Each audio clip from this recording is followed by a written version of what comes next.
Dans la petite ville de Mbamou, nichée au cœur d'une savane verdoyante, se dressait une école publique où les enfants riaient et jouaient après les cours.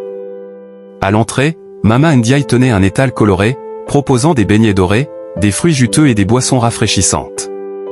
Les enfants l'adoraient, attirés par ses mets délicieux et son sourire chaleureux.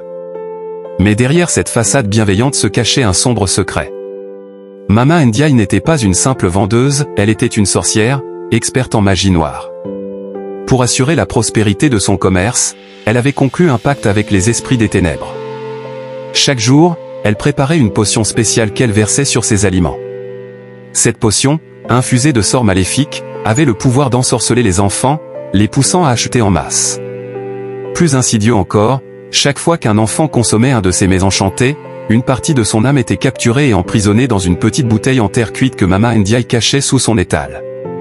Ces âmes, elle les offrait en sacrifice aux esprits, en échange d'une prospérité sans fin.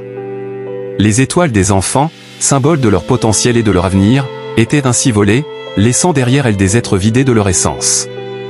Au fil des années, le commerce de Mama Ndiaye prospéra. Son étal débordait de marchandises, et les enfants affluaient en masse. Mais les habitants du village commencèrent à remarquer des changements étranges chez les jeunes. Ils étaient devenus apathiques, leurs yeux brillaient d'une lumière vide, et leurs rêves s'étaient envolés. Un jeune chasseur nommé Djibril, connu pour sa sagesse et son courage, décida d'enquêter. Il se méfiait depuis longtemps de Mama Ndiaye et de son succès soudain. Armé de son arc et de sa flûte enchantée, il se rendit à l'étal de la sorcière.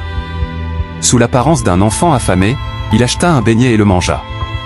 Immédiatement, il ressentit une étrange sensation de vide. Il comprit alors la terrible vérité. Djibril s'infiltra dans la cabane de Mama Ndiaye pendant la nuit.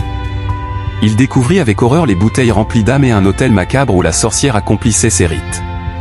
Armé de son courage, il affronta Mama Ndiaye. Un combat titanesque s'ensuivit, rempli de sorts et d'incantations. Grâce à la puissance de son âme et à l'aide des esprits de la forêt, Djibril parvint à vaincre la sorcière.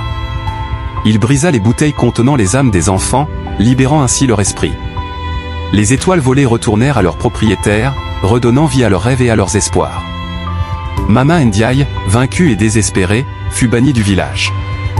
Son étal fut détruit, et les esprits des ténèbres se retirèrent, vaincus. La paix revint à Mbamou. Les enfants reprirent leur jeu, leurs rires résonnèrent à nouveau dans les rues, et l'avenir s'ouvrit à eux, rempli de promesses. Djibril devint un héros, célébré par tous pour son courage et sa sagesse.